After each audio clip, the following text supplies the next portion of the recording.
After sacrificing his life to save two people, an exhausted office worker awakens in another world, but something has gone terribly wrong. Instead of receiving one new life, his soul now controls two completely different bodies, a poor farmer's son and the daughter of a powerful duke. Can he master both lives without anyone discovering his impossible secret? "This party sucks," I groaned. I stared at the people around me. Most were slumped in their seats, nursing canned colas and picking at the bland snacks, their eyes darting longingly toward the exits. Yet, no one made a move to leave. You might wonder why. No, it wasn't due to traffic or the weather. The simple reason was that the party was mandatory. How did we get here? Well, long story short, the branch manager, our boss, finally got married. He informed us of his leave to Paris for the honeymoon, dumping all of his workload onto his secretary, Aka, me. Not only that, he said he was feeling generous and wanted to give back something for our hard work. But this is the boss we're talking about. His idea of generosity came with a few strings attached. He ordered me to organize a Christmas party for the employees while he was gone, and I couldn't be happier. Finally, we would have a chance to kick back and relax. I was pretty excited about it until I was given the plans. The budget, oh Lord, the budget. It was barely enough to buy snacks, let alone decorations. I had to pull money out of my wallet just to get the necessities.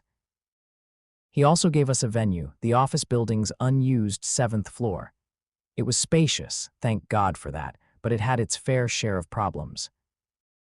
Maintenance was only ever done on the lower floors for appearance's sake.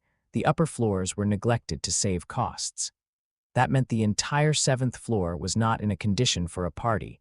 We had to clean the entire floor ourselves.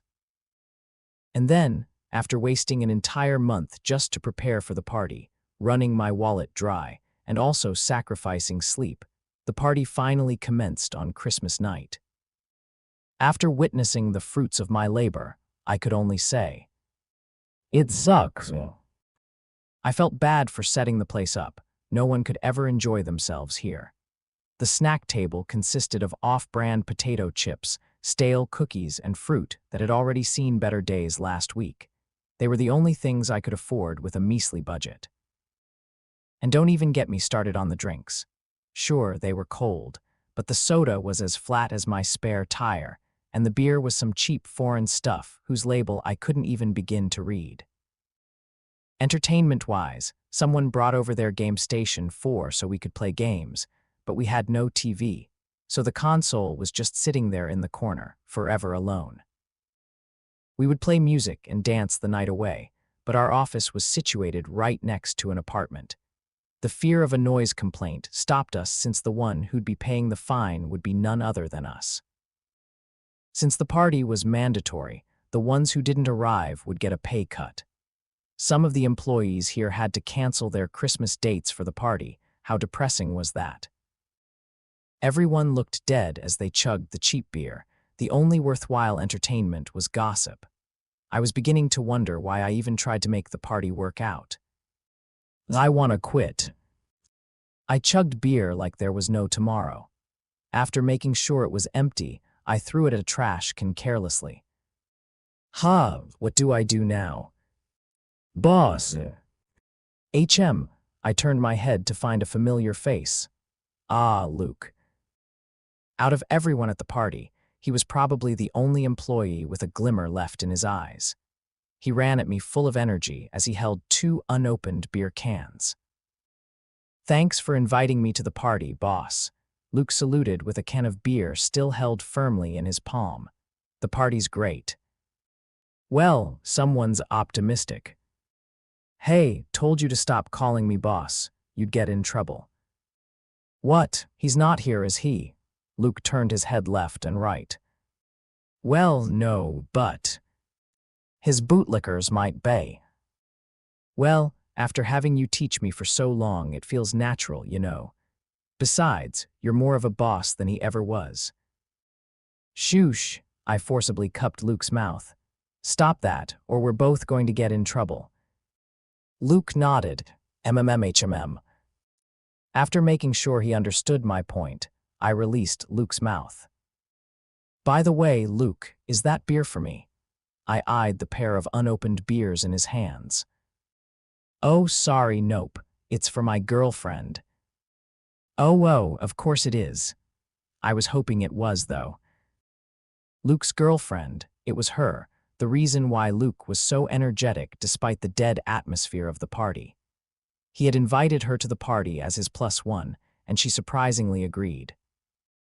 Ah, speaking of the angel, Luke's face lit up as a woman approached us. Yeah, that's not corny at all. In a modest blue dress was a woman with a rather emotionless expression. But I had a feeling it was just how her face usually was. Luke, did you get the beer? She said, her tone quite monotone. Yep, right here. Luke handed over the can. Thanks, she said to Luke. She then turned her head towards me. And you're Luke's senior, right? The one he keeps calling boss. Why, yes, I am his senior. Nice to meet you. Do try and avoid calling me that here, though. I politely shook hands with her. The name's Chloe. Luke talked a lot about you. Sheesh, he gossips about me. I hope it's nothing bad. Don't worry, I assure you, Luke admires you a lot. Really? Did my tongue slip? Or was she just casually reading minds? Luke, want to head to the balcony? The air's stuffy here. Chloe fanned her face with her hand. Oh, sure, Luke answered. I'll see you later, boss. He tapped my shoulders as he walked away with Chloe. I told you to stop calling me that, didn't I? Haha, sorry, just a habit. That kid is going to get me killed. With those two gone, I was once again left alone with the rest of the employees. Compared to those two, I felt like I was staring at a pack of zombies, me included. The only ones I'd seen genuinely smiling so far were Luke and his girlfriend. Those two were so in love, I doubt anything would bring down their mood. Love, hug. If I have someone like that, wonder how it'd be. Useless fantasy aside, I needed something to do to pass the time until midnight. Only then would we be permitted to leave. The boss doesn't want any one of us leaving early for some reason. Did he even take into account that some of us could take hours to commute back home, especially at midnight? Welp, chugging beer it is. Not like there was any other way to have fun. Tilda. I promised myself that I'd stop after a couple of cans, but in the end, I couldn't stop myself. Thankfully, we bought quite a lot, so no need to worry about drinking it all up on my own. Shit, I need to clean up. I slowly stood up, stumbling over my own feet as I did so. I'm that drunk, cleaning's gonna be a chore. Most of the others had left while the rest were asleep on the floor, drooling and all. The only one I could rely on to help clean the place was Luke, unfortunately. Is he still on the balcony? I headed there, one hand on my forehead and another on the wall to prevent myself from falling. You're such a flirt. I heard Chloe's voice from across the hallway, leading towards the balcony. As I approached, I could see Luke and Chloe leaning on the iron fence through the window, chatting away under the moonlight with wide smiles on both of their faces. Maybe I shouldn't bother them. As I was about to head back down the hallway, I grew kind of curious and decided to stay and watch. It's kind of weird, Luke said. The moment we met, it just felt like fate or something. Sheesh, you need to work on your flirting more. Chloe took a sip of her canned beer. But I have to admit, I kind of feel the same, she said, a blush forming. I know, right? HMPH, I scoffed, letting out a smirk. Damn lovebirds. The scene before me was romantic as hell. Two young people gazing at the moon with their full life ahead of them. The only thing ruining the scenery was the iron fence they were leaning on. It was rusty and looked slightly bent at the feet as well. I should seriously get that thing checked out. That thing looks like it might break at any moment. And, as if fate was mocking me, the fence began to bend even more. Wait, no, it is about to break. With no hesitation, I jumped up and rushed to warn them. You too, get away from that fence. Huh, both of them turned towards me. The sudden change in their position was the fence's last straw. In an instant, both Luke and Chloe fell backward along with the fence. Shit, Chloe cursed. Chloe, Luke shouted. I busted through the balcony door and jumped. To my own surprise, I managed to catch both of their arms, barely saving them from the fall. B-boss. I clenched my muscles, exerting every single energy I had into my arms and legs. With great effort, I managed to pull both of them enough for them to climb back onto the balcony on their own. When they reached land, they were gasping for air with their hands tightly held onto their chest. We almost died, Luke said, out of breath. That was scary. As for me, well, let's just say, I began to regret drinking that much beer. I couldn't move my body, it was stiff as a board. The wind began pushing me forward. B-boss, Luke shouted. Sorry guys, I can't really do anything here. My body is falling on its own. I closed my eyes as my consciousness started to fade away. Boo-us. I could hear Luke's scream growing smaller and smaller, consumed by the loud sound of wind passing my ear. Ah, I really did fall. This is it, isn't it? I opened my eyes to a perplexing sight. A wooden ceiling and a white marble ceiling, both overlapping in my vision. What? I slowly got up and my vision began to grow clear, and it perplexed me. I could somehow see two scenes before me at the same time. A modest wooden house and a luxurious Victorian-styled room. I could also feel two contrasting sensations on the bed I was lying on. One was a rather stiff bed, while the other was soft and inviting.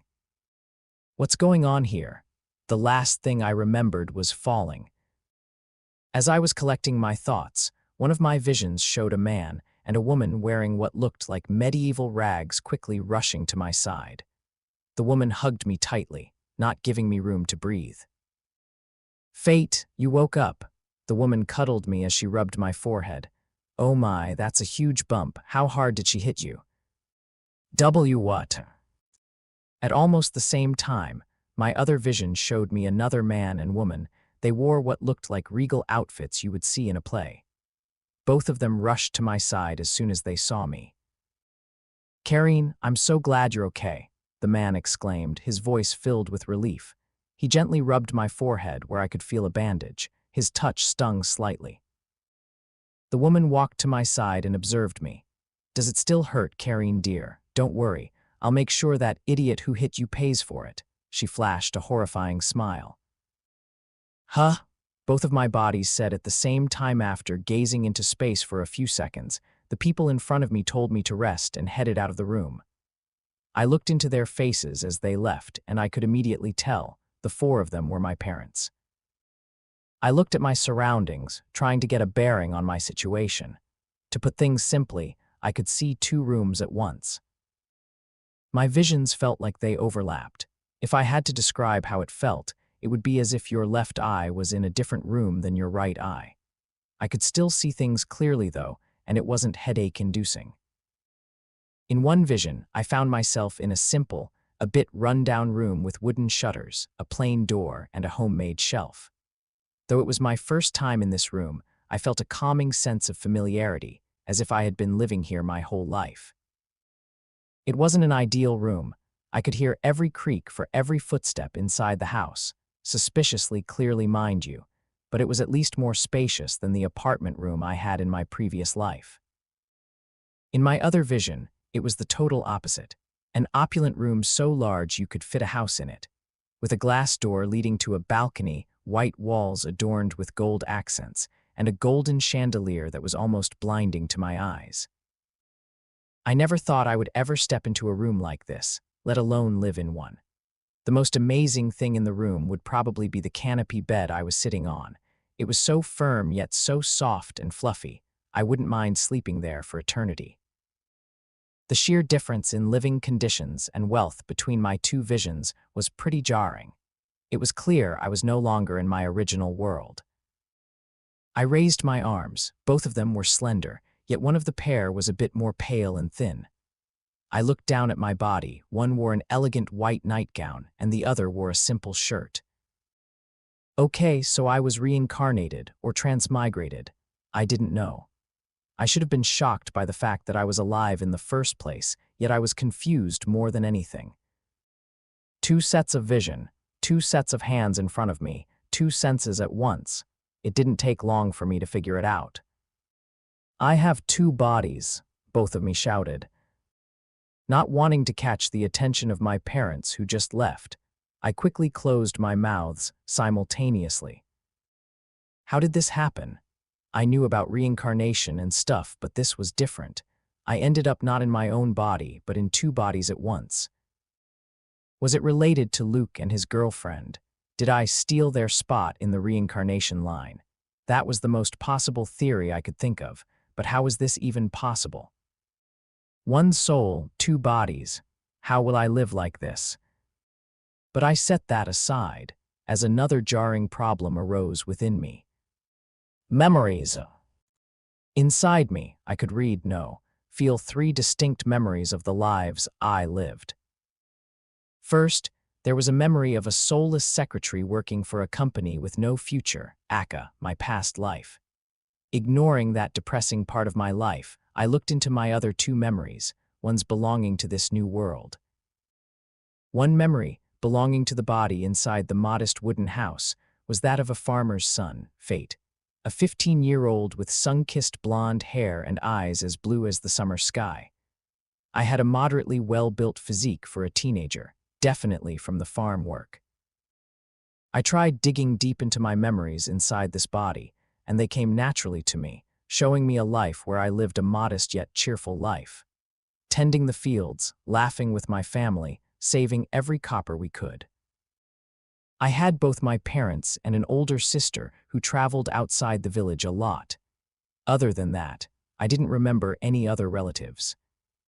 Sounds like a relaxing, yet labor-filled life. The other memory, belonging to the other body that was nestled in luxury, was that of a duke's daughter, Carine Sarid. 15 years old, the same age as Fate, she has hair as dark as the night and sharp green jade eyes. This body felt a lot more fluid than Fate's, but still had some strength built into it. Unlike Fate's more simple life, Carine's memories showed me a life dedicated to etiquette, courtly intrigue, and the way of the swords. As the sole heir of the Sarid Duchy, I was trained since birth to take over the Sarid's famous sword style, as well as its vast territory and political power. As for relatives, my family tree was huge and had tons of branches, but when it came to the main branch of the Sarid family, it was just my parents and me. Seems like a busy life. I was oversimplifying things, but that was the gist of the lives I had. A farmer's hand and a sole heir to a big name. These memories, reliving them, felt as natural as breathing, and I began to wonder. Had I always been Fate and Carine reincarnated and only just received my previous life's memories? That doesn't explain how these two bodies didn't have any memories of ever sharing senses. Then I was transmigrated then, but even that didn't explain how familiar I was with everything around me, or maybe it did. I wasn't exactly an expert in this sort of stuff. I shook my head, dismissing those questions. I couldn't give a concrete answer anyway, so I moved on to my next problem. Control. When I tried turning one of my heads, both of my heads moved. When I said something, again, both of my mouths moved. To put it simply, I couldn't control my bodies individually.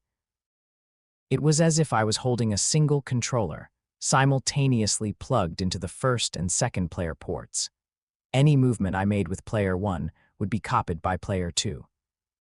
How could I live a normal life, let alone a double life like this? I needed a solution fast. Surprisingly, the answer was simple. After several experiments, I noticed that focus played a key role. By basically ignoring Carrie's presence, loosening my focus on her, any movement I made as fate was barely mirrored by her. It's like unplugging the cable, connected to the player you don't want to control. This was far from a perfect solution. I needed a new alternative quickly. As I was trying more stuff to see how I would control myself, a knock came from Carrie's door. "Lady Carrie, are you awake?" A monotone, feminine voice sounded from beyond the white wooden door. "May I enter? I have brought your breakfast." Breakfast? Damn, I didn't even notice I was starving. I was about to let the woman outside enter until I heard a set of floor creaks and another knock, this time from Fate's room. "Fate, honey, Mommy's coming in, all right," a bubbly voice said behind the wooden door. "I brought your favorite soup for breakfast." The mention of my favorite soup perked up my ear. "Come in," I said simultaneously in an accident. I immediately palmed my mouth shut. I really need to learn to act independently. T. Hanks for watching. Make sure to leave a like, share, and subscribe.